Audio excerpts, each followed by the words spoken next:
Ya, Bu Oca silakan dimulai, udah jam 2 sesuai dengan jadwal.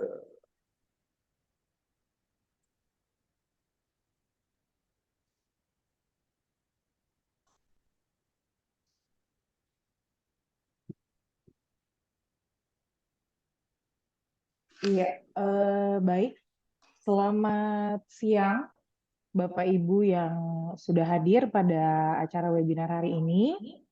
Sebelum kita berlanjut, izinkan saya untuk menyapa yang terhormat Bapak Sanusi Jafar, atau yang kerap disapa Pak Agam, selaku Technical Manager Pana Oil Indonesia. Kemudian telah hadir juga di tengah-tengah kita, yaitu Dr. Tri Yuswijayanto, selaku pakar konversi energi dan bahan bakar ITB. Selamat datang, Pak. Ya, selamat siang, Pak Emma. Terima kasih sudah bergabung bersama kami. Tentunya selamat datang juga kepada Bapak Ibu dalam webinar kali ini. Sesuai judulnya yang sudah tertera pada layar, siang hari ini kita akan mengadakan webinar bertemakan mengoptimalkan kinerja mesin dengan menguasai sistem kerja fuel injection pump. Tentunya akan dipandu oleh narasumber yang berkompeten, yaitu Pak Yus. Lalu diinformasikan kembali juga, webinar ini akan berlangsung selama 2 jam ke depan, dan akan dibagi ke dalam 2 sesi, yakni 1 jam proses presentasi atau pemaparan materi, dan 1 jam sesi tanya-jawab. Latar belakang dari terlaksananya event ini adalah seperti yang kita tahu, bahwa proses pembakaran di ruang bakar itu dapat terjadi dengan mengkompresi udara ya Pak ya, dan bahan bakar yang diinjeksi serta temperatur panas di ruang bakar. Jadi pompa injeksi dalam ruang bakar ini ibaratnya sangat penting ya dalam proses pembakaran dan mesin bergerak seperti itu. Dan jika injektornya kotor, aus, atau rusak, itu dapat mengganggu pola penyemprotan bahan bakar, kinerja mesin itu sendiri. Dan untuk mengidentifikasinya biasanya proses yang dilakukan itu kombinasi inspeksi visual dulu ya Pak Yus ya. Kemudian ada pemeriksaan sensor mesinnya, lalu tes diagnostik, dan otomatis harus berkonsultasi juga dengan ahlinya gitu.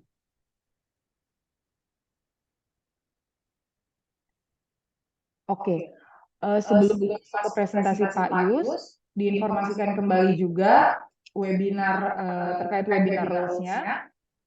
Nanti untuk sesi pertanyaan, partisipan itu bertanya dengan raise hand atau open mic, menyebutkan nama atau perusahaannya.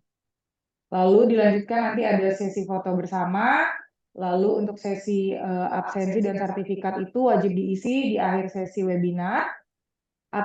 Link absensi itu nantinya akan terdapat link materi pembicara yang dapat diunduh, seperti itu ya Pak Yus ya? Ya. Jadi nanti untuk materinya bisa diakses juga. Baik. Ya, ini adalah profil pembicara kita. Pak Yus atau Pak Dr. Tri Yuswijayanto, yang kerap disapa Pak Yus, lahir di Pekalongan tanggal 6 November tahun 1961. Merupakan pakar konversi energi dan bahan bakar yang sekarang juga berprofesi sebagai dosen teknik mesin ITB ya Pak Yus ya? Ya. Lalu beliau juga menempuh pendidikan S1 di ITB, lalu S2 di Clausel Jerman, dan S3 juga di Clausel Jerman. Organisasi yang beliau ikuti hingga hari ini adalah ada MASPI ya Pak ya? Ya. Lalu sudah kurang lebih 35 tahun menjadi konsultan pelumas, perawatan mesin, dan kaitannya juga dengan bahan bakar ya Pak. Ya. Oke, langsung saja untuk Pak Yus dipersilakan untuk menyampaikan materi. Ya, baik Mbak Emi.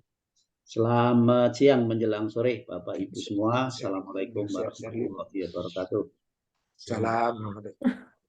Jadi tadi sudah diperkenalkan oleh Mbak Emi, saya dipanggil Pak Yus saja. Saya profesi resminya sebagai dosen ITB, jurusan teknik mesin.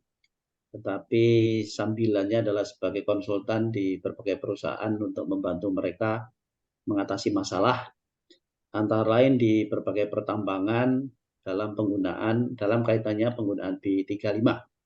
ketika diwajibkan oleh pemerintah mulai 1 Februari 2023. Ya, saya dengar dari Pak Agam dari Panaoil bahwa ada kliennya Panaoil yang mengalami masalah di fuel injection pump, di mana ketika dibongkar ditemukan banyak istilahnya mereka lumpur ya, semacam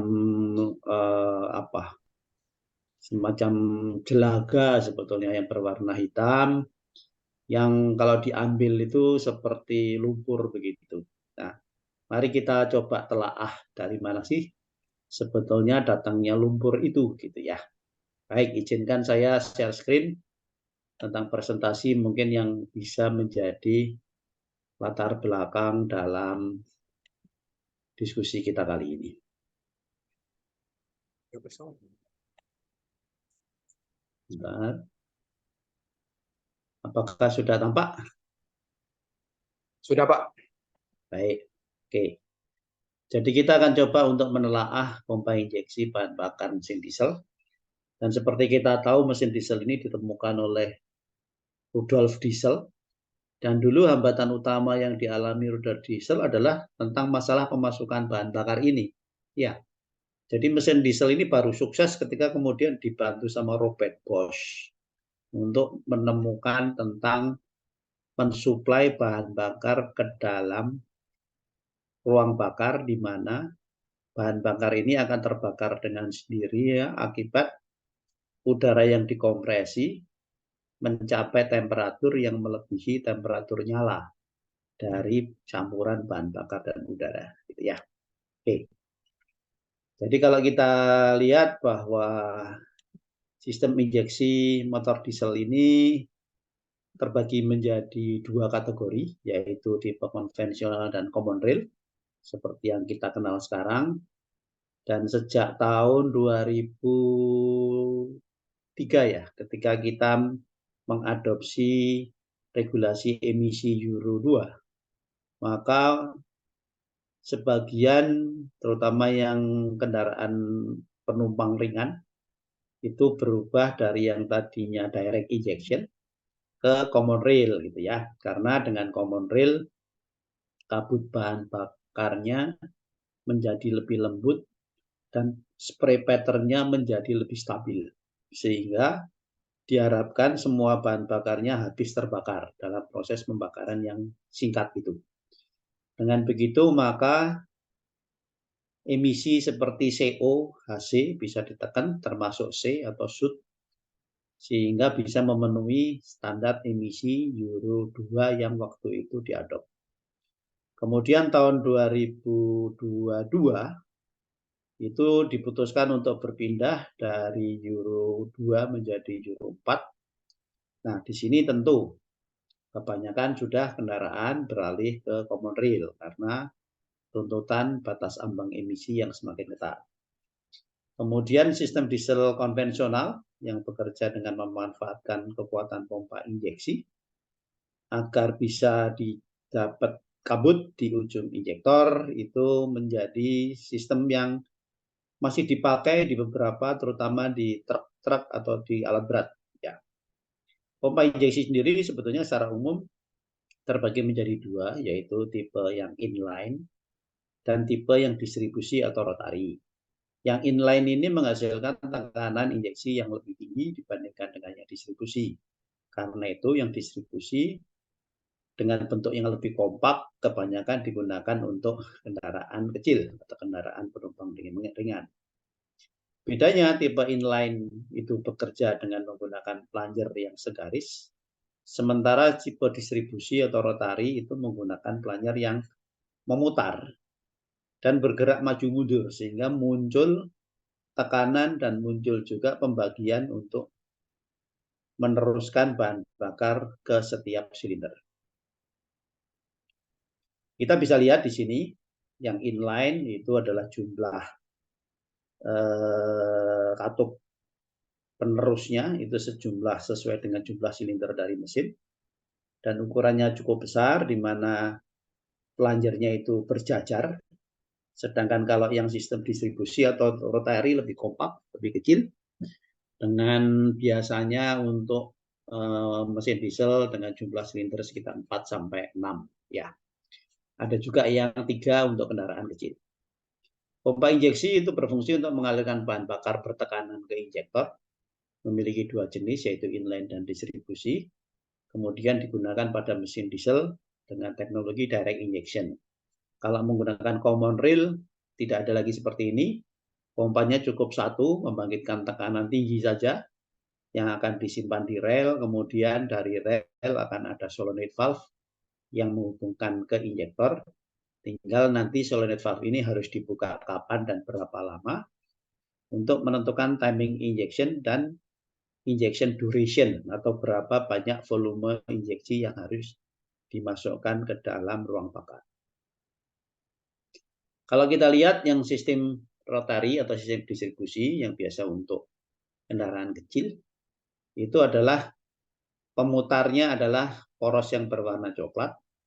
Poros yang berwarna coklat ini meneruskan putaran ke arah template, jadi yang bentuknya naik turun untuk bergelombang, di mana template ini menumpu pada roda yang ada di bawahnya yang dipegang oleh bagian seperti warna biru itu. Sehingga dengan adanya bentuk cam ini maka plunger yang ada di ujungnya itu akan bergerak maju mundur. Nah, ketika dia bergerak ke kanan artinya mengalami kompresi, kemudian ada coakan yang akan meneruskan sesuai dengan silinder mana yang akan dituju gitu ya. Jadi bentuknya yang kecil, yang kompak menjadikan kebutuhan ruangan di dalam mesinnya juga sedikit. Pompa injeksi sistem distribusi ini adalah salah satu jenis pompa injeksi pada motor diesel. Fungsi pompa injeksi distribusi adalah untuk menginjeksikan bahan bakar. Bahan bakar ditingkatkan tekanannya untuk mempermudah proses pengangkutan. Lalu pada pompa injeksi distribusi memiliki 1 buah elemen pompa. Dan 1 buah elemen pompa itu bertugas untuk meningkatkan tekanan sekaligus mendistribusikan bahan bakar ke setiap silinder.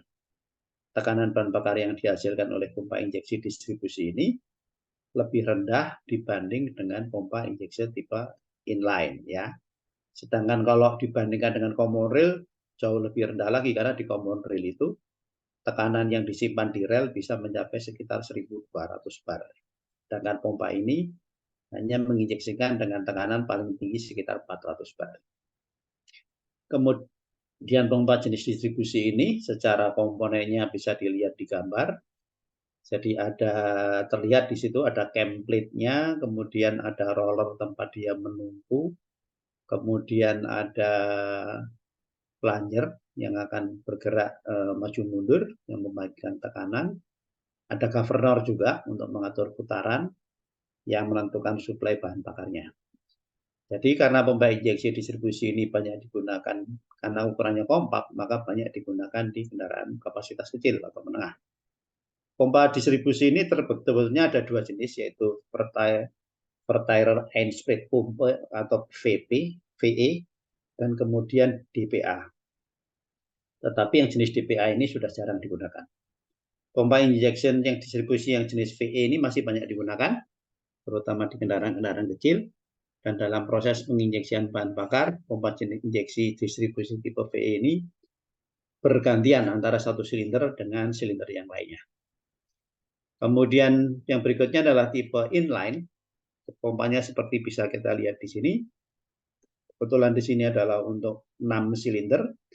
Di dalamnya kita lihat ada cam yang kemudian akan menekan ke plunger di atasnya, sehingga bahan bakar yang ada di ujung atas plunger ini akan naik tekanannya karena dikompresi. Kemudian kalau dia sudah melebihi tekan pegas yang ada di delivery valve, maka delivery valve-nya akan membuka dan akan meneruskan bahan bakarnya ke pipa yang berhubungan dengan injektor. Jadi pompa injeksi secara umum itu bisa diartikan sebagai alat khusus yang ada pada mesin diesel yang digunakan untuk menciptakan tekanan tinggi pada solar yang akan diinjeksikan tadi. Tekanan tinggi itu kemudian digunakan pada injektor agar bisa mengkabutkan solar. Sesuai dengan prinsip injektor yang memiliki nozzle dengan lubang kecil. Jadi karena tekanan tinggi dilewatkan ke lubang kecil, maka dia berubah dari cair kemudian menjadi kabut dengan butir-butir yang halus. Nozzle ini memiliki nipple jet yang bisa terbuka jika terdapat solar bertekanan yang akan mengalir keluar. Sistem pompa injeksi konvensional seperti ini banyak digunakan karena satu, lebih awet, dua, bandel, tiga, mudah perawatannya.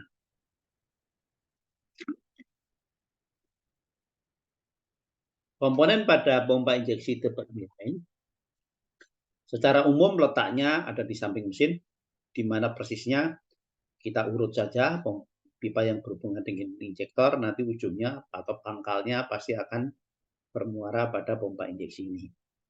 Kalau dibongkar, maka kita akan bertemu beberapa komponen. Komponen utamanya seperti camshaft. Camshaft akan mengenal plunger, ada input feed, ada rack adjuster yang akan mengatur volume yang harus diinjeksikan berapa banyak. Kemudian plunger barrel yang ada di atas dari pulley valve yang akan membuka atau menutup aliran solar ke pipa injektor. Kemudian delivery valve holder sebagai pemegang atau rumah katupnya tadi. Dan kemudian tentu centrifugal advancer. Mekanisme tipe inline ini adalah seperti kita bisa lihat di samping ini bahwa prinsip kerja pompa ini memanfaatkan bentuk cam atau tonjolan yang ada di camshaft yang akan menekan plunger. Ya. Kemudian putaran camshaft-nya berhubungan dengan mekanisme timing chain yang tentunya akan terhubung dengan poros engkol. Karena mesin diesel yang dilayani itu adalah 4 langkah, maka putaran camshaft-nya tentu setengah dari putaran poros engkol atau putaran crankshaft. Baik. Cara kerja tipe inline adalah langkah awal solar mengalir dari tangki masuk ke input feed pompa injeksi. Lalu saat memasuki pompa injeksi, solar akan diarahkan ke komponen plunger barrel, di mana plunger barrel ini merupakan ruang tempat solar akan disalurkan ke sistem injeksi. Ketika mesin dihidupkan, otomatis camshaft akan berputar, menekan plunger, plunger akan bergerak ke arah ke atas, volume di plunger barrel akan mengecil, tekanannya akan meningkat, lalu kemudian nanti akan bisa membuka melawan gas yang ada di delivery valve sehingga solarnya akan mengalir ke pipa injektor. Nah, di bagian atas plunger terdapat plunger barrel yang berisi solar sehingga gerakan plunger tadi akan menekan solar ke atas. Di bagian atas plunger terdapat delivery pipe yang akan terbuka saat ada tekanan dari pompa. Namun akan tertutup kembali jika ada tekanan yang lebih tinggi pada pipa injektornya. Jadi kalau sudah kalah tekanannya maka delivery valve-nya akan tutup sehingga tidak bisa terjadi arah aliran yang bolak-balik. Dengan demikian maka solar akan masuk ke saluran pipa injektor dengan tekanan tinggi. Hal ini akan mendorong solar yang sebelumnya sudah memenuhi saluran pipa injektor akibat ujung nozzle akan terbuka. Solar kemudian keluar dalam bentuk kabut karena melewati lubang yang kecil, dan ketika kabel gas ditarik, maka rack adjuster akan menggeser untuk mengatur volume plunger barrel sehingga suplai solarnya tergantung dari kebutuhannya, bisa lebih sedikit atau lebih banyak. Ya, jadi ketika digas ditekan, berarti butuh solar lebih banyak, maka akan bergeser celah dari plunger barrel sehingga yang diinjeksikan akan makin banyak. Dengan begitu, maka putaran mesinnya akan meningkat. Sementara komponen centrifugal advancer digunakan untuk mengatur timing injection. Jadi kapan injeksi harus dilakukan dengan mengatur sudut camshaft dari pompa. Nah, secara fungsi, maka ketika mesin dimatikan, suplai solar ke dalam pompa injeksi harus dihentikan. Kalau tidak ada suplai bahan bakar, tentu mesinnya akan mati. Nah, solarnya sendiri sebetulnya terbakarnya adalah karena akibat dari proses kompresi, udara yang ada di dalam ruang bakar, itu temperaturnya akan meningkat. Nah, sejalan dengan sifat dari gas, di mana kalau tekanannya naik, maka akan diikuti dengan kenaikan temperatur. Perbandingan kompresinya diatur sedemikian rupa sehingga temperatur udara itu sudah melampaui ignition temperatur. Jadi temperatur bakar ya, temperatur nyala dari campuran bahan bakar dalam hal ini solar dan udara, sehingga solar akan terbakar dengan sendirinya pada banyak titik. Jadi tidak seperti di motor bensin. Motor bensin pembakarannya diatur oleh busi. Tapi kalau diesel pembakarannya karena akibat temperatur nyalanya terlampaui, sehingga pembakaran itu akan terjadi pada banyak titik. Makin tinggi setan number-nya, makin cepat respon bahan bakar untuk terbakar, sehingga pembakaran akan terjadi di banyak sekali titik. Dengan begitu, tidak terjadi pembakaran yang intensif sehingga suaranya akan menjadi lebih halus. Beda dengan kalau setan number yang rendah. Maka butuh waktu untuk terjadi penyalaan dengan sendirinya sehingga akan menyala di beberapa titik tertentu saja dengan intensitas pembakaran yang lebih tinggi. Dengan begitu maka suaranya akan menjadi lebih kasar.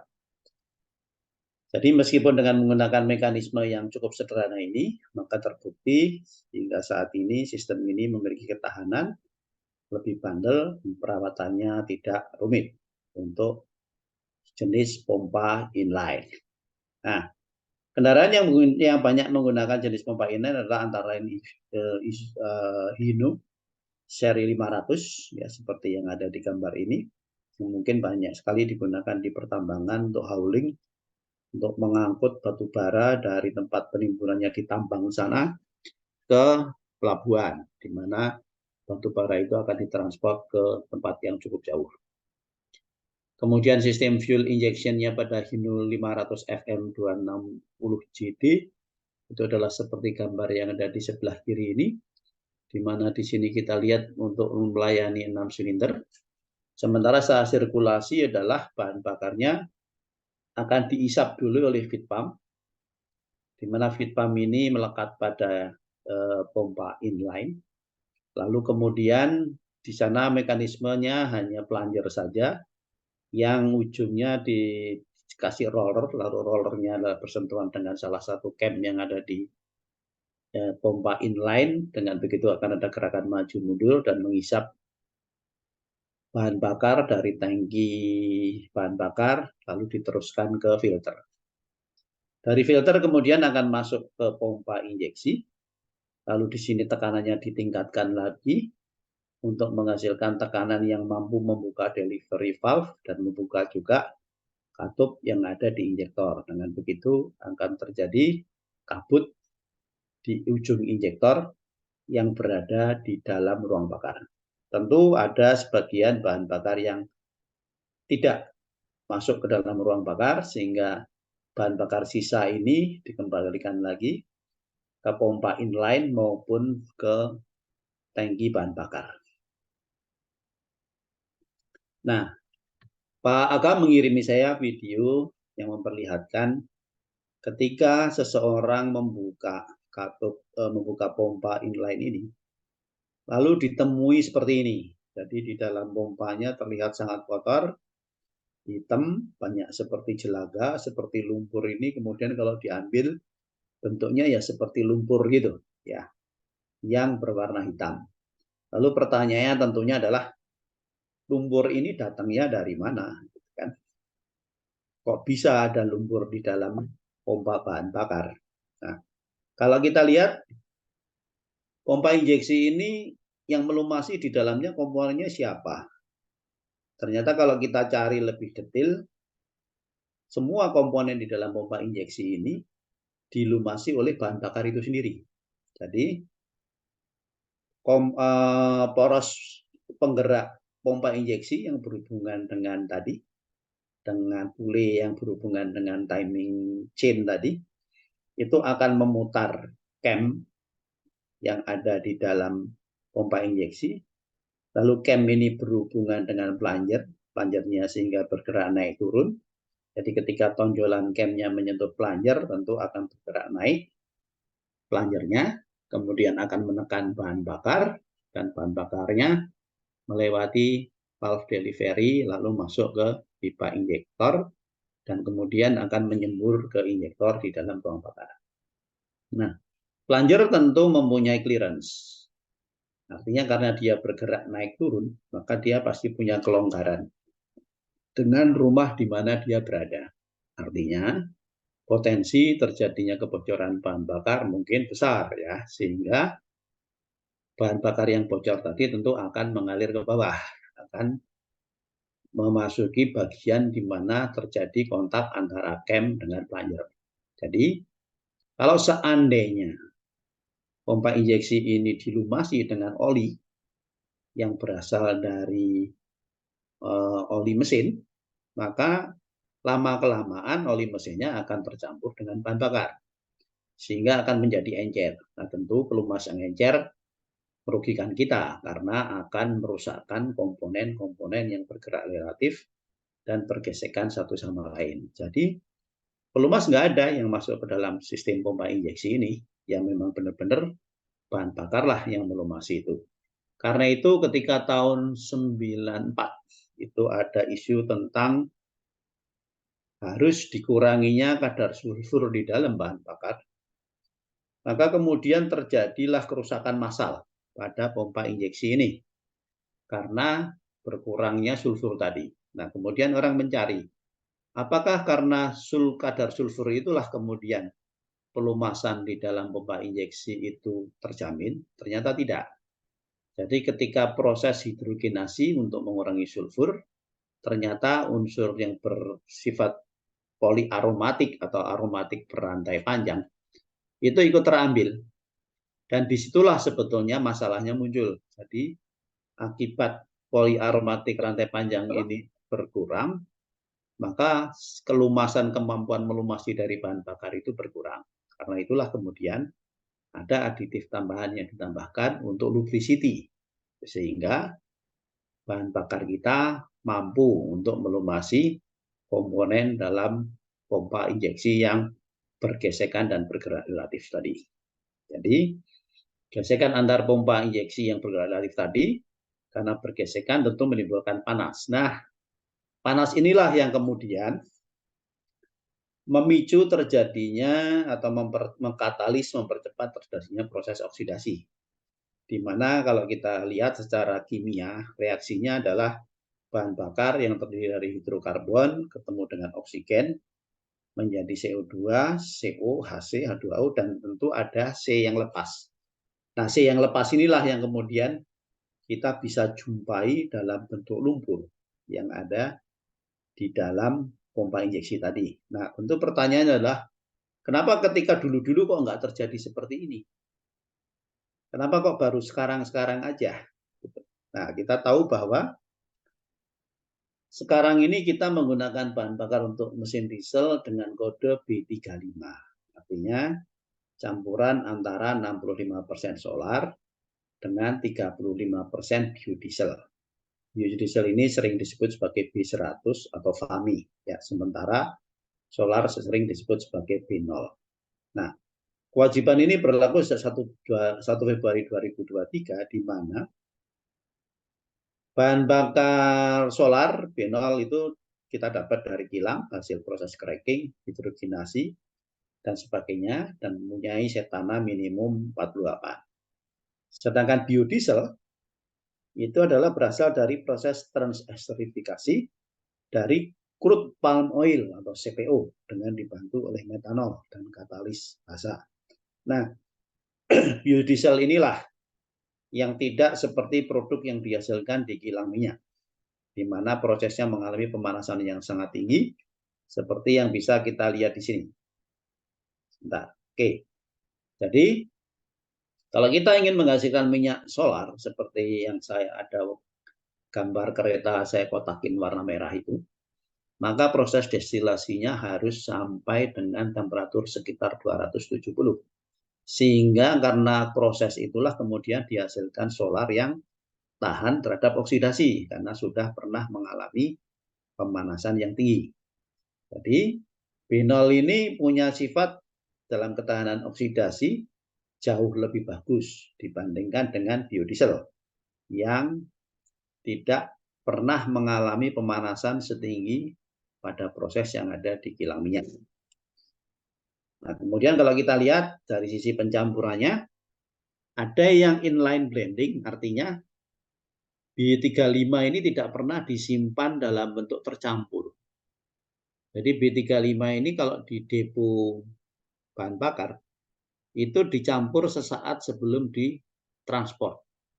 Jadi misalnya datang truk tangki, kemudian dia order B35 sejumlah taruhlah 32 liter gitu, 32.000 liter, maka dicampurkanlah 35% B100 ke dalam aliran 65% B0 lalu dimasukkan ke dalam truk tangki tadi. Dan dengan menggunakan inline blending ini tentu pencampurannya akan menjadi lebih mungkin. Sementara kalau di depo bahan bakar yang tidak memiliki peralatan inline blending, maka yang dilakukan adalah tank blending. Jadi ketika sudah mau diantar, dimasukkanlah B35 dulu, 35% dari volume tangki truknya ini, kemudian baru diguyuri dengan 65% B0. Dengan begitu diharapkan akan terjadi pengadukan, akan terjadi pencampuran. Tapi sayangnya model pencampuran yang seperti ini tetap saja kurang homogen dibanding dengan yang inline blending. Sehingga akibatnya apa? Akibatnya di dalam B3I5 itu terjadi proporsi atau kandungan biodiesel yang berbeda-beda. Biasanya biodieselnya akan menjadi lebih tinggi kadarnya di bagian bawah, dan yang di bagian atas biodieselnya kadarnya menjadi lebih rendah.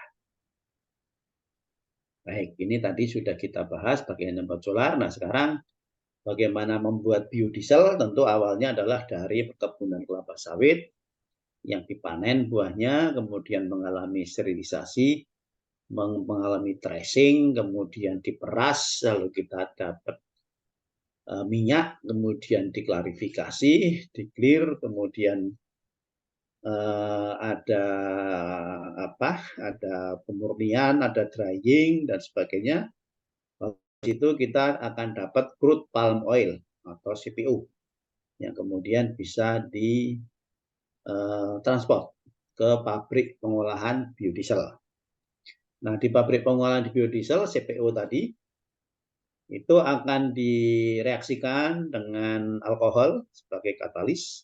Lalu dari situ akan melewati separator, lalu kemudian akan dihasilkanlah dengan transesterifikasi, akan dihasilkan biodiesel, lalu kemudian melewati pencucian, lalu pengeringan, lalu kita dapat biodiesel. Tetapi di sisi lain dengan proses esterifikasi itu muncul produk yang tidak kita inginkan, yaitu gliserol.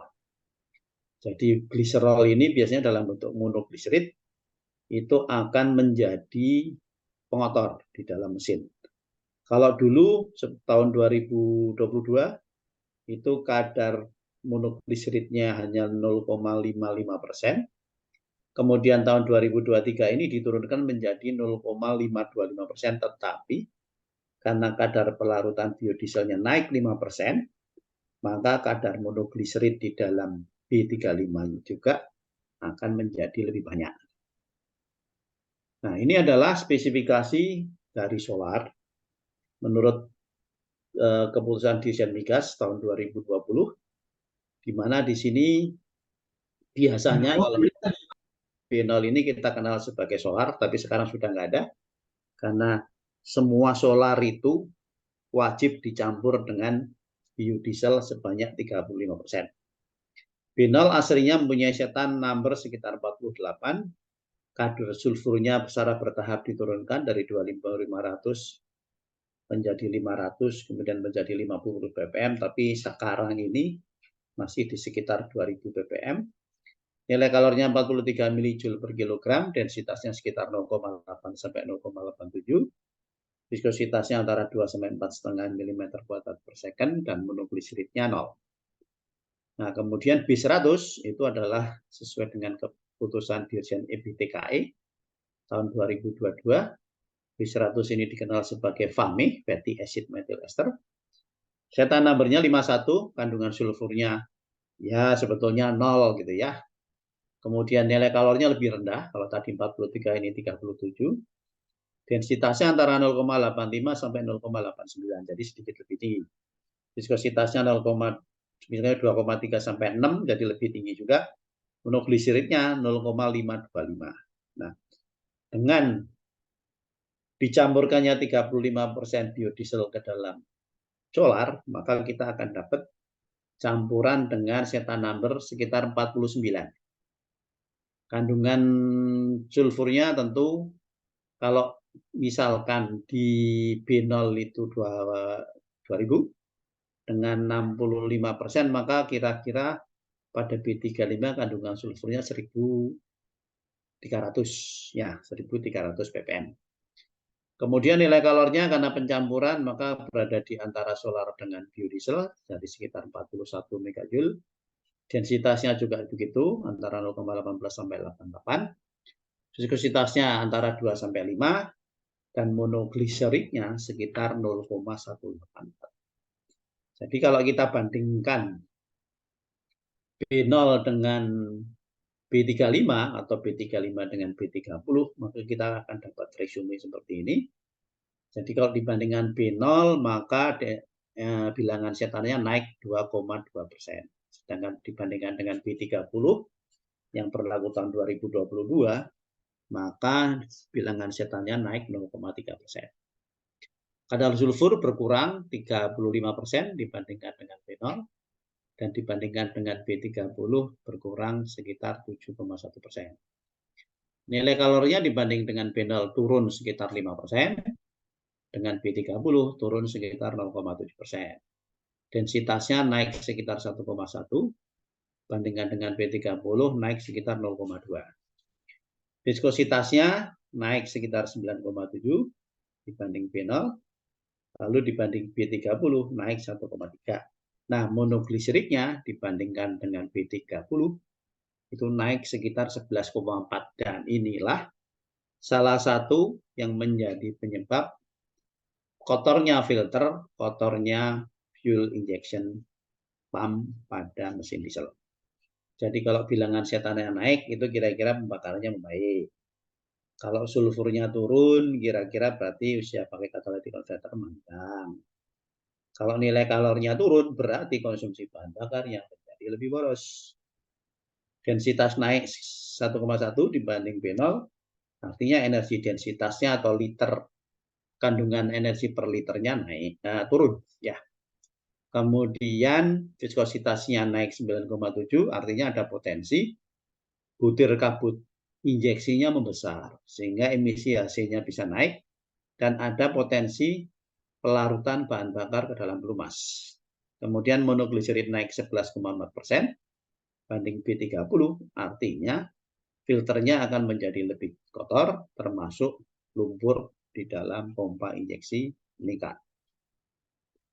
Jadi kalau kita lihat permasalahan B35 pada mesin diesel secara umum adalah lumpur dalam pompa injeksi dan filter tersumbat karena adanya proses oksidasi yang lebih intensif dan adanya kenaikan monogliserid tadi. Kemudian daya berkurang bisa karena filternya tersumbat dan suplai bahan bakarnya terganggu akibat adanya lumpur di pompa injeksi. Bahan bakar menjadi boros karena nilai kalorinya yang turun tadi. Injektor tersumbat karena adanya proses oksidasi sehingga muncul deposit di injektor. Ruang bakar banyak kerak karena kadar air yang meningkat. Ketika penyimpanan, kenaikan kadar air itu sekitar 1 ppm per hari. Jadi kalau kita nyimpen kira-kira 1 juta liter bahan bakar B35, maka dalam 1 hari akan naik kadar airnya sekitar 1 liter. Ya, jadi tinggal tergantung berapa lama B35 itu disimpan, maka terjadi kenaikan kadar air yang cukup tinggi. Kemudian ruang bakar berkarat, ya, tentu adalah dari hasil kenaikan kadar air tadi. Nah, semua itu disebabkan karena kualitas dari B0-nya, kualitas dari B100-nya, proses pencampuran antara B0 dan B100, dan kemudian penyimpanan dari campuran yang sudah menjadi B35 tadi. Nah, kalau kita lihat apa yang terjadi di pompa injeksi dan apa yang terjadi di filter kira-kira sama. Jadi filter yang tadinya putih, bersih, kemudian menjadi hitam, dan kalau filternya yang model kertas seperti di sebelah kanan, kalau kita ambil ke dalamnya tentu akan kita jumpai seperti lumpur juga yang warna hitam atau jelaga itu tadi. Ya. yang muncul dari proses oksidasi biodiesel yang tekanan oksidasinya rendah, serta adanya kandungan monogliserid tadi.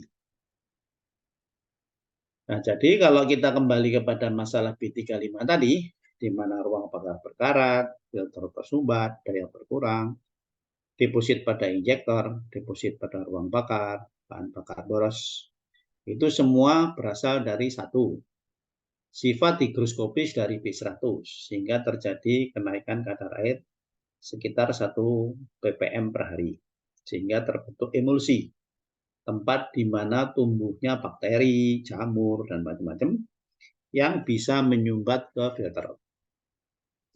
Kedua, sifat ketidaktahanan B100 terhadap oksidasi dan adanya monogliserid. Maka akan muncul oksidasi di pompa injeksi dan filter sehingga muncullah lumpur dalam pompa injeksi, dan kalaupun itu berlanjut akan bisa menyumbat ke filter, termasuk juga oksidasi yang terjadi di filter akibat bahan bakar melewati porositas filter yang kecil sehingga muncul gesekan dan muncul listrik statik. Listrik statik ini akan bisa mengoksidasi B100 yang ketahanan oksidasinya rendah tadi sehingga menyumbat filter, lalu kemudian operator akan merasakan gangguan power loss, ya, sehingga akibat dayanya berkurang sehingga mengganggu operasi di kendaraan atau alat tambang. Kemudian oksidasi bahan bakar sisa di injektor ketika mesin dimatikan, maka akan memunculkan deposit pada injektor. Demikian juga ketidaktahanan B100 dan adanya monogliserid akan menyebabkan deposit pada ruang bakar. Selain itu, nilai kalor dari B100 yang rendah akan menyebabkan kandungan energi per liter yang turun sehingga konsumsi bahan bakar meningkat atau bahan bakarnya boros. Adakah solusi dari semua masalah itu? Sebenarnya ada, tetapi sayangnya tidak dilakukan oleh produsen bahan bakar karena mengingat bahan bakar B35 ini termasuk jenis bahan bakar bersubsidi. Walaupun ongkos untuk menghilangkan semua keluhan ini tidak terlalu mahal per liternya, tetapi karena jumlah volume penjualannya yang sangat besar, sekitar 38 miliar liter, maka kemudian kalau kita kalikan dengan harga aditif paket yang diperlukan, tentu biayanya akan menjadi triliun, gitu ya. Dan biaya yang cukup besar itu produsen bahan bakar tidak mau menanggung karena mereka merasa bahwa masalahnya bukan datang dari produknya mereka, tapi masalahnya datang dari biodiesel yang diproduksi oleh produsen PAMI atau produsen B100. Jadi ada beberapa yang bisa digunakan, misalnya untuk mencegah terjadinya emulsi, kita bisa menggunakan emulsifier. Untuk mencegah terjadi korosi, kita bisa gunakan anti korosi. Untuk mencegah terjadinya lumpur di dalam pompa injeksi maupun sumbatan di filter, kita bisa menggunakan antioksidan, dispersan, deterjen. Kemudian untuk mengatasi ketidaktahanan oksidasi dari B100, kita bisa gunakan antioksidan. Untuk mengatasi deposit pada injektor, kita bisa gunakan dispersan dan deterjen, gitu ya. Termasuk untuk mengatasi masalah deposit pada ruang bakar.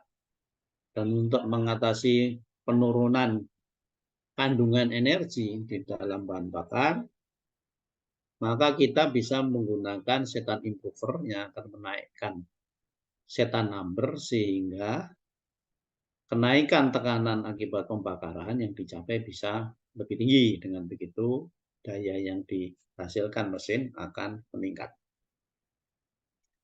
Nah, selain itu, selain tadi masalah menimbulkan deposit di dalam ruang bakar maupun di injection pump, ada masalah lain yaitu akibat beberapa perubahan dari sifat-sifat B35 yang kita bandingkan dengan B0 atau solar.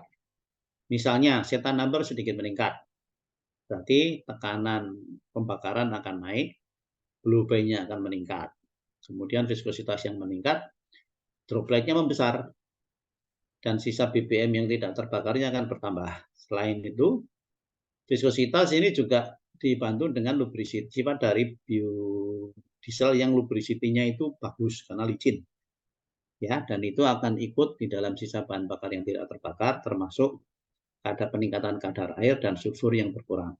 Dengan begitu, sisa BBM ini akan masuk ke dalam pelumas, sehingga akhirnya pelumasnya mengalami penurunan TBN yang melambat, ya, karena kadar sulfurnya berkurang. Viskositas pelumasnya berkurang karena masuknya sisa bahan bakar yang tidak terbakar dan kadar air. Kemudian sifat pelumasannya membaik karena lubricity-nya dari B100 itu bagus, licin.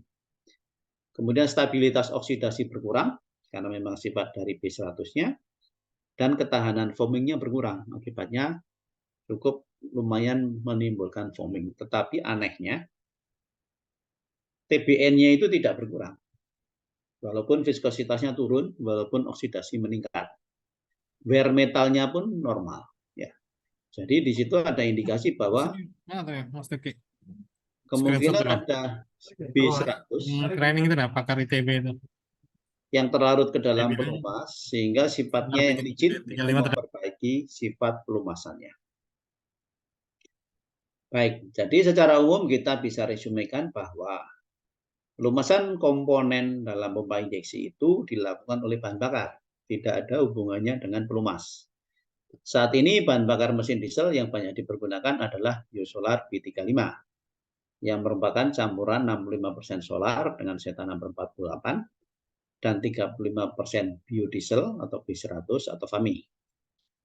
Biodiesel mengandung monoglisrid yang berpotensi membentuk deposit di dalam mesin, serta biodiesel juga memiliki ketahanan oksidasi yang rendah. Gesekan antar komponen yang bergerak relatif di dalam pompa injeksi menimbulkan panas dan memicu terjadinya oksidasi biodiesel. Produk oksidasi biodiesel dan monoglisrid yang dikandung dalam biodiesel membentuk lumpur yang ada di dalam pompa injeksi. Dan di sini tidak ada hubungan antara pelumas mesin yang dipergunakan dengan lumpur yang terbentuk di dalam pompa injeksi. Mungkin itu bahan diskusi yang bisa saya sajikan. Barangkali kalau dari Bapak Ibu ada pertanyaan, dipersilahkan.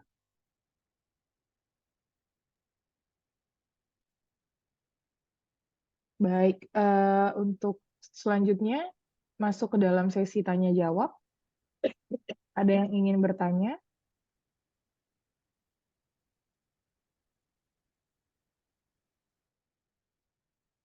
Silakan Bapak Ibu. Kiranya ada yang ingin ditanyakan.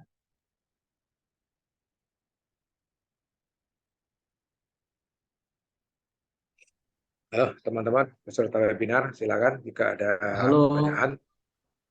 Silakan Pak Zulka. Ya, Pak Zulka Afandi, silakan. Begini Pak.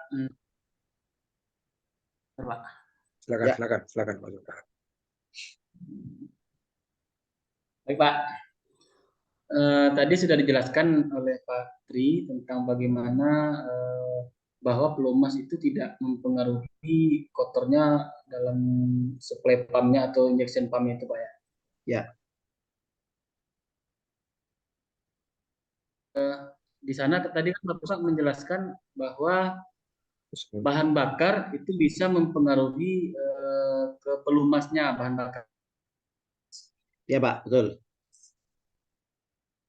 Kan efeknya ketika bahan bakar B35 itu jelas Pak suaranya Pak. Jelas Pak. Jelas Pak, jelas Pak. Jelas Pak Zulka, silakan.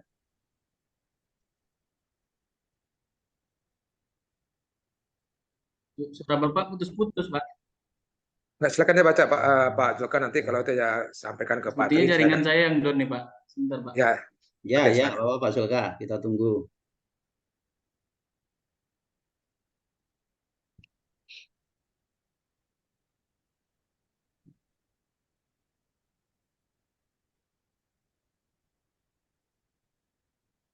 Mungkin ada yang lain, silakan sambil nunggu Pak Zulka. Ya Pak, jadi yang mau bagus. saya tanyakan tuh itu Pak, maksudnya efek yang dari B35 itu ke pelumas itu yang seperti apa Pak? Karena kalau di suplai pump kan udah jelas itu efek dari B35-nya menimbulkan kerak dan segala macamnya. Kalau yang di bagian oli mesinnya menjadi seperti apa Pak? Ya, baik Pak Terima Zulka. kasih. Baik, jadi kan sejak diwajibkan 1 Februari 2023 sampai sekarang, itu kan orang melakukan penggantian pelumas mesin kan tetap saja ya Pak Zulka ya. Tidak ada yang mengubah, tidak mengganti oli khusus, tidak juga memendekkan periode penggantian gitu. Tetap aja digunakan biasa-biasa saja gitu kan. Ya. Tapi kalau Pak Zulka ambil sampel, kemudian diujikan untuk use oil analysis atau analisis pelumas, Ya. itu nanti biasanya di laporannya Pak akan muncul oksidasinya tinggi. Gitu. Sehingga barangkali di dalam laporan itu akan diberikan warna kuning atau warna merah. Karena ini kok oksidasinya tinggi. Nah, banyak sebenarnya yang sudah mengetahui bahwa sebetulnya itu bukan oksidasinya tinggi. Tapi karena oksidasi itu diukur dengan metode FTIR, Fourier Transfer Infrared, panjang gelombang antara FAME, Pak, antara biodiesel dengan oksidasi itu hampir sama.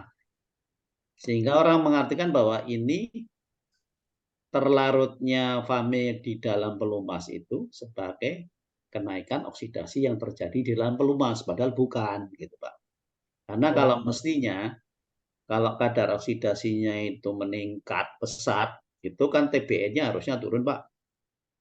Kemudian dengan adanya bahan bakar yang terlarut di dalam pelumas, mestinya kan pelumasnya menjadi encer ya Pak Zulka ya. Dan kalau pelumasnya menjadi encer kan mestinya kausannya banyak. Logam-logam hasil kausnya tinggi. Nah itu tidak, itu normal saja gitu. Karena sifat dari FAME atau biodiesel tadi itu licin. Jadi kalau Pak Zulka pernah pegang CPO gitu ya, atau pernah pegang FAME, itu licin sekali Pak. Jauh lebih licin dibandingkan dengan pelumas.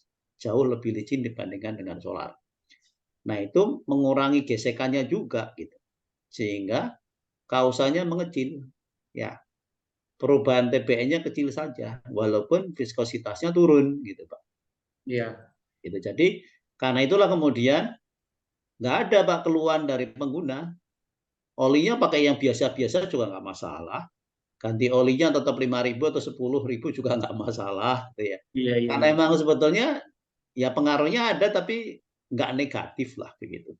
Nggak negatif dan negatif. tidak signifikan juga berarti Pak ya. Betul, tidak merusak juga gitu Pak. Nah, cuman yang dikhawatirkan itu kan ke depan akan ada rencana menjadi B40 ya Pak. Nah, kalau kadarnya FAME-nya itu 40%, 35% aja sudah banyak masalah seperti ini, apalagi nanti kalau 40%. Betul Pak. Gitu Pak. Dan yang paling banyak dikeluhkan oleh teman-teman yang punya usaha di bidang transportasi atau pertambangan, itu kan borosnya ya Pak. Iya. Jadi boros gitu. Sekarang udah jadi boros 5% gitu lah. Nanti kalau B40 terus jadi lebih boros berapa persen? 8%. Waduh, padahal biaya bahan bakar itu kan 60% dari biaya operasi kan ya Pak, untuk transport atau pertambangan.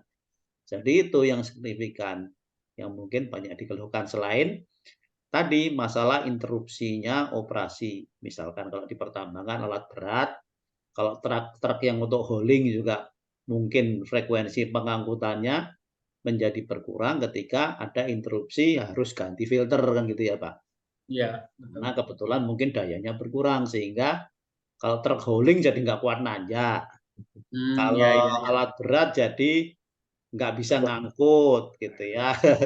Sudah 1.500 RPM nggak mau gerak gitu kan. Nah lalu kan harus ke bengkel, harus ke workshop, harus ganti filter, makan waktu, sehingga ketika itu nggak produktif gitu Pak Zulka. Itu yang banyak keluhan yang disampaikan oleh teman-teman. Gitu kira-kira itu Pak Zulka. Baik Pak, terima kasih Pak. Ya sama-sama Pak. Maaf Pak Zulkan dari mana Pak? Boleh tahu Pak? Dari PT apa? Dari Patria Pak, Patria Riau. Oh Patria Riau, distributor Riau ya. Baik. Iya Pak. Oke, oke, oke. Itu ikut nggak yang kemarin siapa itu yang Sorola apa itu? Ikut webinar nggak deh? Siapa Pak? Yang kemarin ya juga ada problem injection pump itu. Oh, yang komplain itu. Yang komplain kemarin itu. Itu bagus materinya ini nih. Yang komplain itu nggak ikut kayaknya Pak. Nggak ikut ya. Nggak apa-apa nanti Iya. disampaikan aja materinya nanti kita kasih. Karena dengan materi ini memang cukup jelas sih alasan-alasan yang Iya, jadi kenapa itu bisa terjadi sih. iya betul, betul, betul. Ya Pak, mudah-mudahan bermanfaat ya Pak Sulkaya. Iya, Siap iya. Pak, terima kasih Pak. Ya, Oke, sama-sama. yang lain silakan. Pak Nur Rahman, Pak Arya Adi Nugraha, silakan Pak. Ada pertanyaan? Pak Ozan Sulaiman, Pak Kiven.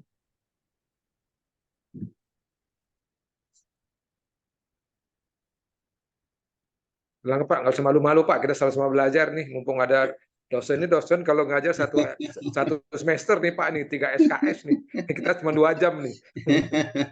Iya Pak. Ya Iya, Pak. kebetulan saya sering berinteraksi dengan teman-teman di pertambangan Pak ya. Iya, Kemudian iya, iya. banyak keluhan itu muncul. Jadi misalkan seperti filter. Mm, Seharusnya secara rutin penggantiannya sesuai dengan rekomendasi pabrikannya itu kan 250 jam ya Pak. Iya Pak. Dan banyak yang memang setting untuk schedule maintenance-nya atau maintenance terjadwalnya ya 250 sekalian ganti filter, ganti oli dan Iya, sebagainya. iya, iya, iya. Tetapi pada kenyataannya baru 80 jam sudah harus ganti filter gitu Pak. Nah, kan Separuhnya, belum separuh jadi ya. berkali-kali kan sampai dengan 250 jam sudah harus ganti filter 3 kali gitu kan. Iya, iya, Nah, iya. selain biaya filternya meningkat pesat, kerugian yang lebih besar itu adalah turunnya Waktu. produktivitas, Pak. Betul, karena breakdown-nya jadi panjang sehingga Iya. produktivitasnya turun. Nah, padahal kalau yang namanya tambang, Pak, Iya. itu sekali kita nggak bisa ngambil kan berarti selamanya kita nggak bisa ngambil, gitu kan? Kesempatannya sudah tertutup, gitu kan? Iya, iya, Ya. iya, iya. Nah, sehingga itu dirasakan sebagai kerugian yang cukup memberatkan. Selain ya tadi Pak, masalah ini kok bahan bakarnya jadi boros gitu Pak. Nah kalau misalkan pertambangan yang mengkonsumsi 12 juta liter Pak per bulan. Nah kalau lebih boros 5% kan banyak Pak. Lumayan. Iya. 5 ton lebih. Kalau kalikan 12 juta kan 6 ton. berarti 600.000 ya Pak. Iya. 600 ton. Ya. Iya, Bahan 600 bakar tonan. banyak juga gitu kan. Kali 10.000. Iya. Kali sekarang bahan bakar lagi tinggi lagi Pak ya. Iya, iya, naik lagi. Sekarang Ya. berapa? 20.000 barangkali ya per liternya. Nah, kan itu menjadi suatu pemborosan yang signifikan juga. Sehingga Betul. mereka mencari solusi untuk mengurangi frekuensi penggantian filter tadi. Sehingga bisa meningkatkan produktivitas. Kemudian kalau bisa mengimprove performance dari mesinnya sehingga tidak terjadi pemborosan bahan bakar sebesar itu. Atau bahkan kalau bisa malah terjadi saving gitu Pak. Terjadi penghematan bahan bakar sehingga harga aditifnya bisa dibayarkan dengan hasil savingnya itu gitu Pak. Kira-kira seperti itu. Baik. Memang dengan B35 itu nyom sekali Pak. Dulu waktu kita di B30 kami panak itu rata-rata di mining bisa kita optimalkan di 500 ya. Ya. Di alat berat. Ya Pak.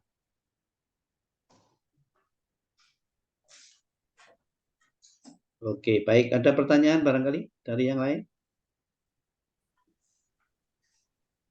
Oke, Pak Chandra, ada pertanyaan kan Pak Chandra? Silakan Pak, apa yang bisa didiskusi Pak? Ya, selamat sore Pak Yus. Selamat sore Ya, Pak Chandra, monggo. dan yang lainnya. Ya. Ini Pak sedikit melenceng ini Pak. Jadi Ya, silakan Pak. masalah injection pump kan sekarang ada yang menggunakan sistem common rail ya Pak ya. Ya, betul. Jadi common rail ini kenapa masih bisa terjadi fuel dilution di common rail Pak? Ya Pak. Jadi gini Pak.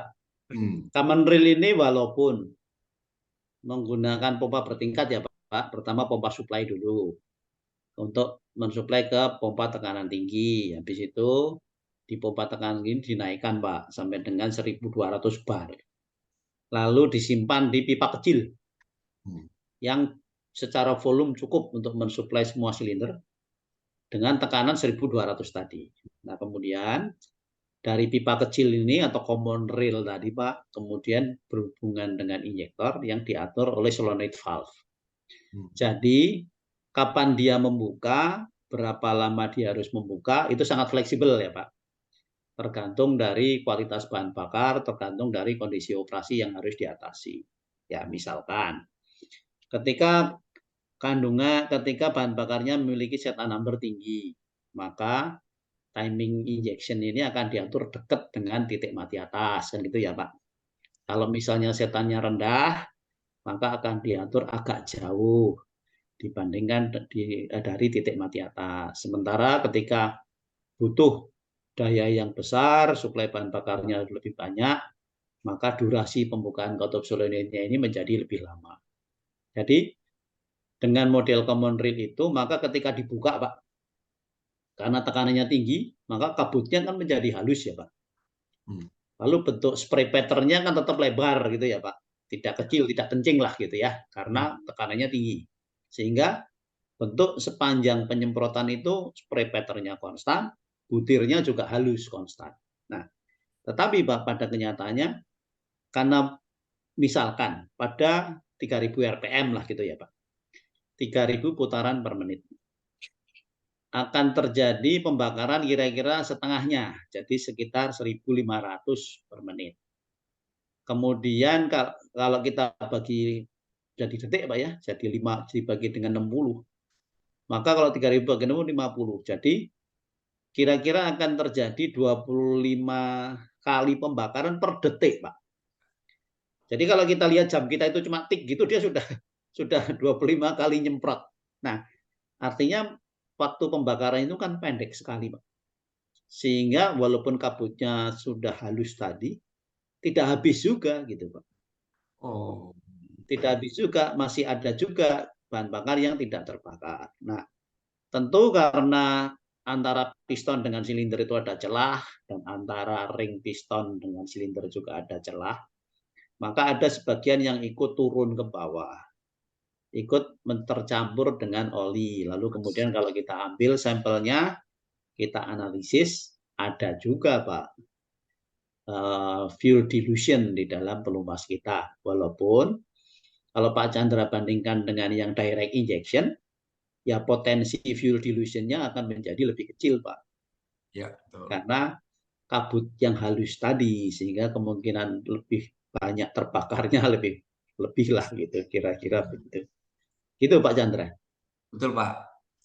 Tapi TBN-nya tetap turun juga ya Pak ya?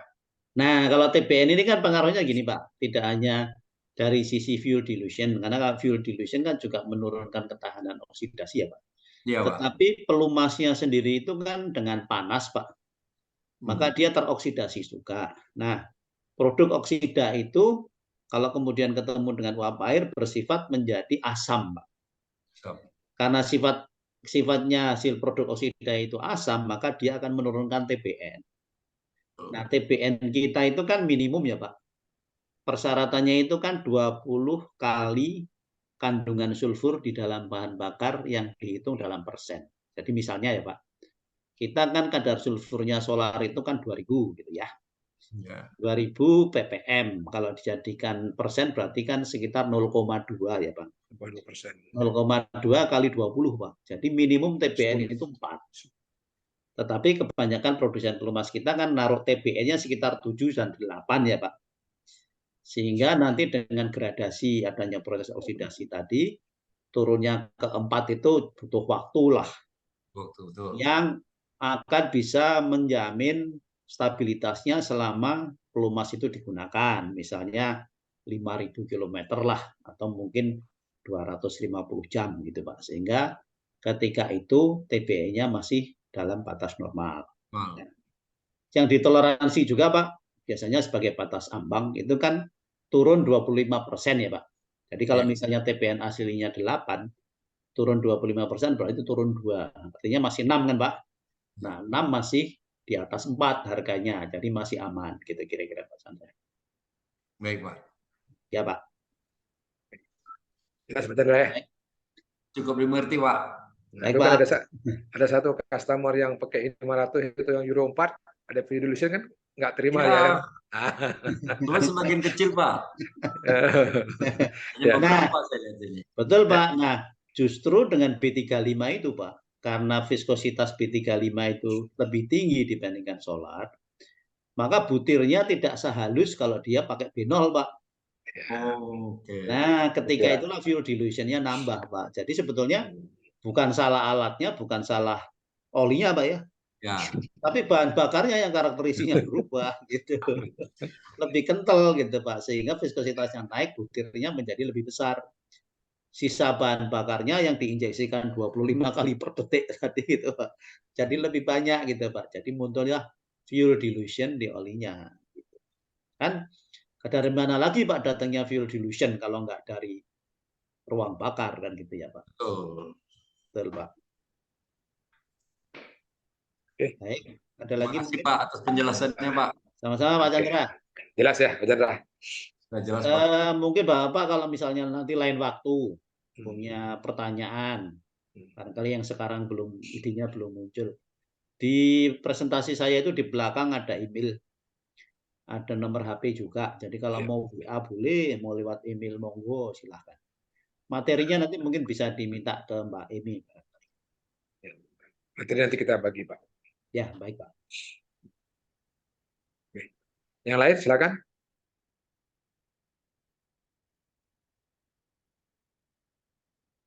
Ada. Belum ada Pak Kar. Oke. Punike jelas Punike. Mana Punike? Bunika Sundari. Ini satu tim Pak dengan Pak Chandra Pak, dengan Pak Joka gitu. tadi ya distributor kita di Riau. Di Riau, Pak. Pak Chandra di Riau. Ya, Ya, betul. Pak, benar, Pak. Di Riau, Pak. Apa Pak ininya? Skop bisnisnya Pak? Kita salah satu distributor di wilayah Riau, Pak. Distributor panah oil, Pak. Oh gitu. Ya baik Pak Chandra. Berarti banyak menghadapi customer ya Pak? Iya, Pak. Dengan bermacam-macam pertanyaan ya Pak? Iya, betul, Pak. Termasuk salah satu keluhan di fuel injection pump. Oke. Oh itu yang videonya dikirim Pak Agam itu. Iya. Di Riau ini banyak, Pak, keluhan solar dan lain-lain, Pak. Iya Pak. Kalau di luar Jawa memang begitu Pak. Jadi transportirnya itu kan diserahkan ke pihak swasta ya Pak, pihak ketiga. Dan truk yang dipakai untuk ngangkut solar itu kan nggak jelas kita Pak. Sebelumnya dipakai ngangkut apa? Iya, jangan-jangan sebelumnya dipakai untuk ngangkut CPO gitu.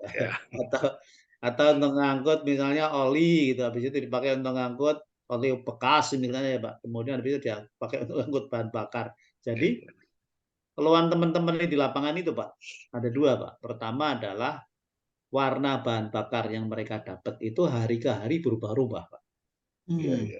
Kadang kuning, terang, kadang kuning tapi keruh, kadang Pak coklat tapi keruh. Gitu. Nah, itu kan sebenarnya ada Pak parameternya namanya isocleanliness kan Pak ya. Tetapi sayang itu tidak ada di dalam spek bahan bakar Pak.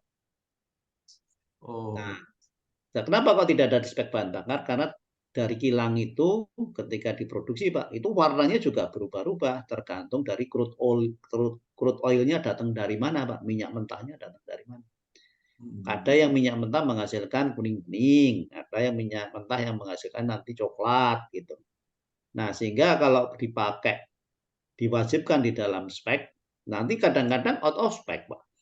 Oh iya. Lalu bahan bakarnya sudah diproduksi kilang mau dikeluarin kemana gitu ya, nggak bisa dijual Pak. Iya betul. Kemudian yang kedua itu adalah nilai kalor ya Pak. Nah kita memang bahan bakar itu kan bukan barangnya yang sebagai komoditas, tapi kan energinya kan Pak. Yang kita beli itu kan energinya, bahan bakar ini kan medianya saja. Ya. Nah jadi kalau nilai kalornya itu kemudian dipatok ada harga minimum, nah itu juga tidak bisa konsisten kadang Pak. tidak bisa selalu terpenuhi. Padahal kita tahu ini Pak, kalau misalnya nilai kalori itu kan, taruhlah misalnya kilokalori per, nah pernya kan persatuan massa Pak, per kilogram. Di mana kilogramnya ini dipengaruhi oleh densitas. Densitas adalah perbandingan antara massa dengan volume. Volume bahan bakar itu mengembang atau menyempit, mengerut tergantung dari temperatur kan Pak? Iya Pak. Jadi kalau Bapak misalnya beli ketika kondisi bahan bakarnya dingin, taruhlah pagi hari gitu ya. Maka Bapak dalam 1 liter yang sama Pak, itu Bapak dapat kilogram yang lebih banyak. Oh. Sehingga Bapak akan dapat energi yang lebih banyak. Tapi kalau Bapak belinya sore-sore, apalagi di Riau, habis panas seharian, gitu ya, volumenya udah mengembang. Pak Chandra tetap beli 1 liter, dia memang dapat volume 1 liter dengan harga yang standar itu, tetapi Bapak dapat massa yang lebih sedikit. Sehingga Bapak sebetulnya dapat energi yang lebih sedikit, Pak. Nah, karena itu, kalau industri-industri, Pak, nggak mau dia transaksinya dalam liter, Pak. Dia maunya dalam ton kan, Pak? Ya, berat. Di truk tangkinya datang ditimbang dulu, habis itu mau pergi ditimbang lagi, tadi selisihnya berapa ton. Nah, baru itu yang dibayar, karena kalau massa, Pak, walaupun mau memuai, mau mengkerut, massanya tetap aja sama, gitu, Pak. Stabil harganya, gitu. Sebab lumayan, Pak, mengkerut ininya, memuainya itu bisa sampai 15%, Pak. Oh, iya. Ya, gitu, Pak. Ye, baik. Oke. Ada lagi yang lain? Mau masih waktu panjang nih. Ayo. Oh iya. Monggo silahkan. Ada kembalinya beli ada.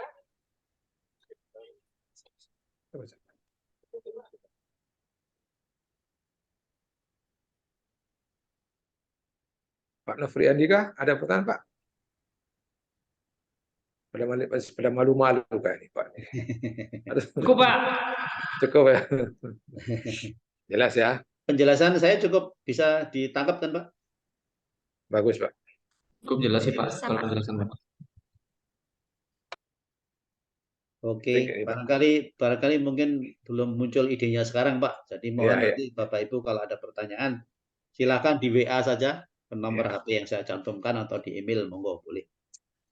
Atau lewat Pak Akam. Boleh lewat kami juga boleh. Ya. Nggak, biasanya gini Pak, biasanya kalau webinar gini kalau kita diskusi ini malu-malu Pak. Tapi begitu di lapangan, pertanyaannya nggak berhenti-berhenti Pak. Panjang lebar kita diskusi. Ya telepon juga boleh Pak. Monggo. Free of charge kok kalau Bapak Ibu telepon ingin tanya sesuatu, ingin punya jawaban. Saya tidak menarik. Nah, kalau mau ikut online bisa juga lewat jalur MASPI, mungkin materinya beda-beda Pak ya. Iya, betul Pak. Pak Tri juga ini salah satu ketua umum MASPI Pak, Masyarakat Perumahan Indonesia Pak. Harusnya sudah selesai Pak, harusnya tahun 2022 karena cuma 3 tahun ya Pak. Oh sekarang udah boleh pilih lagi Pak? Karena dari tahun 2019 kan Pak, harusnya kan 3 tahun sampai 2022. Nah cuman COVID Pak, COVID 2 tahun. Jadi kata mereka enggak, berarti diundur sampai 2024. Kena denda COVID. Nah, terus diskusi masalah reorganisasi segini loh. Ketua itu kayaknya kalau 3 tahun terlalu sebentar. Kita perpanjang jadi 5 tahun yuk. Wah, saya nggak selesai. Saya sudah tua. Nggak ada pengganti kali Pak. Nggak ada pengganti ya. Saya ini Pak mencalonkan wakilnya untuk jadi ketua, jadi estafet saja. Sekarang siapa wakil Pak? Pak ini Pak dari Pertamina, Pak Nurudin. Pak Nurudin? Ya Pak. Oh ya tahu teman. Masih muda kan banyak ide biasanya ya Pak. Teman saya juga dia. Oh ya. Cuma dulunya di Petrolab Pak dulu. Tuh di Petrolab tapi sempat kerja di Timur Tengah. Ya hilang kontak dengan saya Timur Tengah. Pulang-pulang lagi ketemu di Pertamina. Ya pulang-pulang masuk Pertamina. Ya. Baik. Oke Pak. Saya kembalikan ke Pak Agam atau ke Mbak Emi. Terima kasih. Oke, masih ada lagi teman-teman. Oke, kita close kalau nggak ada lagi. Kata Mbak Imi tadi mau foto dulu katanya. Iya, betul, Pak. Aku fotonya lah.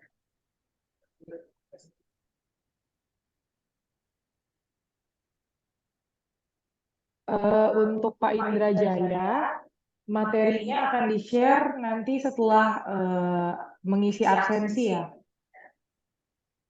Ya.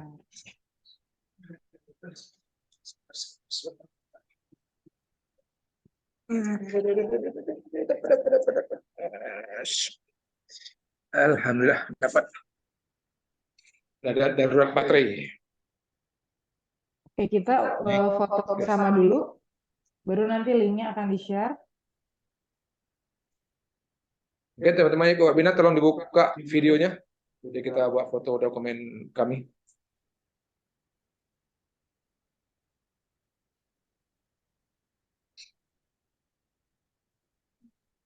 Pak Indra Jaya semuanya putar, Pak. Pak Indra Jaya nih kok. Semua yang lain tolong dibuka semuanya, Pak Jimmy, Pak Nur Rahman, event. Yuk semuanya kita buat foto dokumennya. Oke, sudah? Masih ada lagi? Masih ada beberapa lagi nih. Ayo yang lain tuh.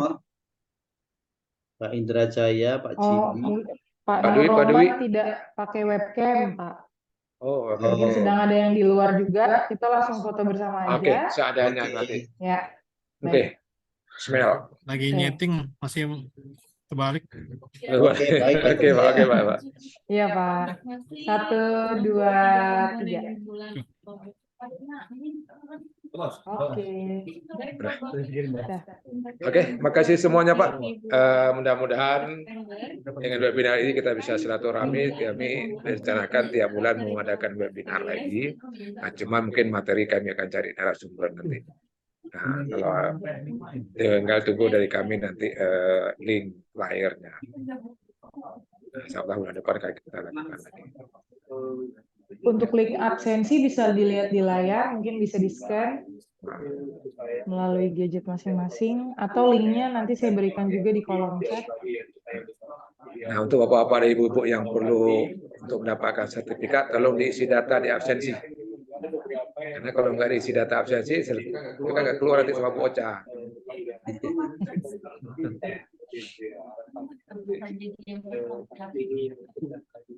Mungkin dari teman-teman kalau memang ada usul judul, boleh tinggal di WA ke kami akan coba cari narasumber nanti yang bisa kita buat untuk webinar.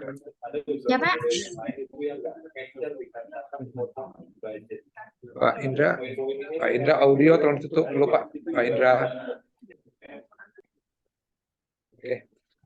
Oke, dari bapak-bapak ibu-ibu yang peserta webinar hari ini, jika ada ide untuk judul webinar berikutnya bisa di-share ke kami melalui WA, nanti akan kami cari narasumber supaya bisa kita lebih berinteraksi dengan narasumber webinar berikutnya.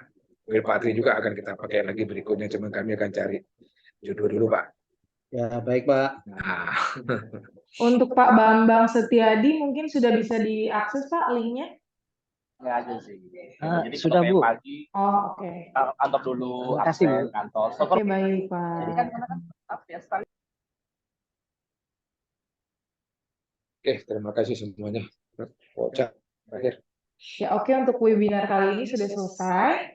Kami Panwel Indonesia ingin mengucapkan terima kasih kepada Pak Tri Pius Wijayanto yang sudah meluangkan waktunya juga Pak untuk menemani kami memberikan edukasi juga.